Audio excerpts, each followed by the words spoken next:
Hello guys, welcome back to my channel. Now we discuss about today my topic is I discuss about 4 lecture of laser physics.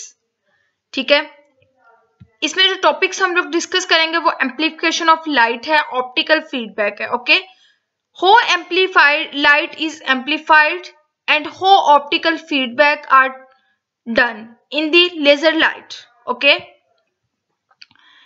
First we discuss about amplification of light. मैं आपको पहले बता दूं, हम लोग इस lecture में इसका वन पार्ट डिस्कस करेंगे और सेकंड पार्ट जो है इसमें हम लोग एम्प्लीफिकेशन ऑफ लाइट के अबाउट पढ़ेंगे और सेकंड पार्ट में ऑप्टिकल फीडबैक में, ठीक है, ऑप्टिकल फीडबैक को डिस्कस करेंगे. Now we discuss about amplification of light. ठीक है, in lasers light is amplified. To understand it, let us consider accumulated beams of perfectly monochromatic radiations passing through an absorbing medium.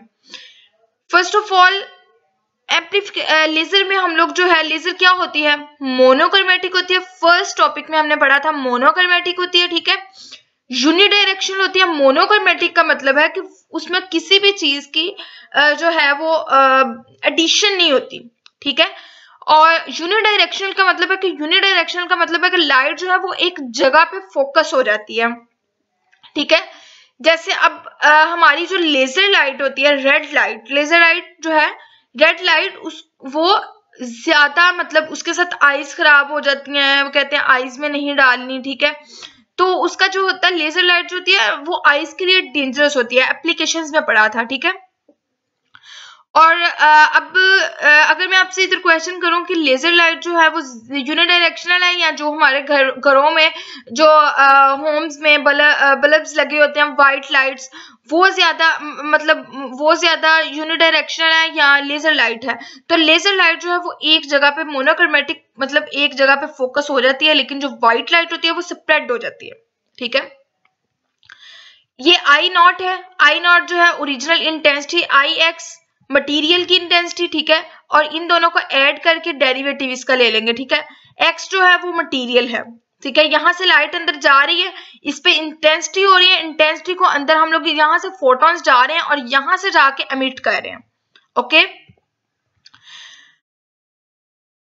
for homogeneous medium the change in irradiance of the beam di is proportional to the distance traveled dx of the incident intensity I. D I is equal to minus alpha जो है वो constant है, और I और D X the constant of proportionality. Alpha is the absorption coefficient. The negative sign indicates, negative sign हम लोग क्यों indicate कर रहे हैं, रिडक्शन के लिए, reduction in beam irradiance due to absorption.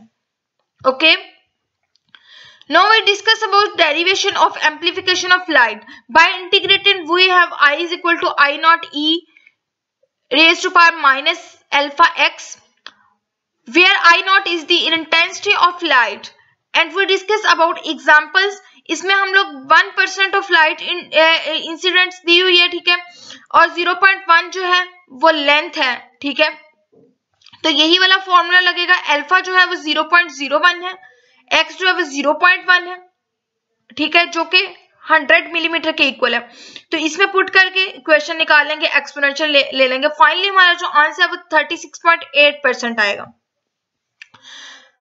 Let us consider the absorption coefficient in more detail. Clearly, the degree of absorption of the beam will depend upon n1 number of atoms with electrons in the lower energy level, e1 and n2 number of atoms with electrons in the upper energy level.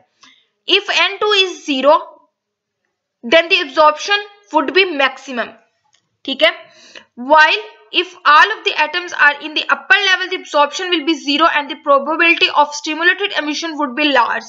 When a beam having n number of photons per unit volume pass through a medium, the net rate of loss of photons can be determined by the stimulated transition, absorption and emission. Amplification of light में जो है वो दोनों processes होते हैं, absorption भी और emission भी. ठीक है, ये दोनों इसके फॉर्मूलाज हैं, ठीक है। B12 नियरली इक्वल होता है B21 के, तो हमारे पास ये फॉर्मूला आ जाएगा, ठीक है। इसमें से कॉमन ले लेंगे। In the discussion we have ignored photons generated by spontaneous emission as these emitted randomly in all directions and do not contribute the initial illuminated beam.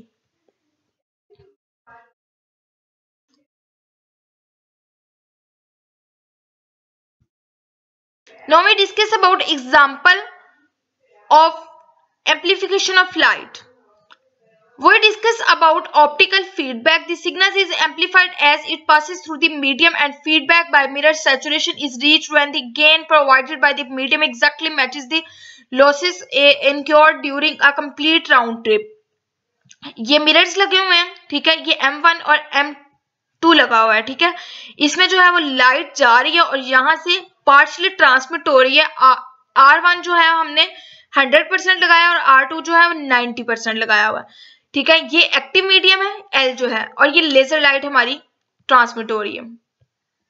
Okay, optical feedback, if one of the two mirrors is made partially transparent, a useful output beam can be extracted. It is important a note for the laser a certain threshold condition must be fulfilled. For laser, the oscillations will start when the gain of the active medium compensates, while population inversion is the necessary condition of the laser action, and the threshold gain specifies the minimum population inversion. ठीक है, आपको इसमें से कोई समझ नहीं आई आप comment section में पूछ सकते हैं। आज का टॉपिक हमारा यहाँ तक था। ऑप्टिकल फीडबैक की हमने सिर्फ 2 स्लाइड स्टडी की हैं, ठीक है। इसका जो बाकी टॉपिक है रिमेनिंग वो अगले लेक्चर में मैं कवर अप करवा दूंगी। Okay, thank you so much guys, Allah Hafiz.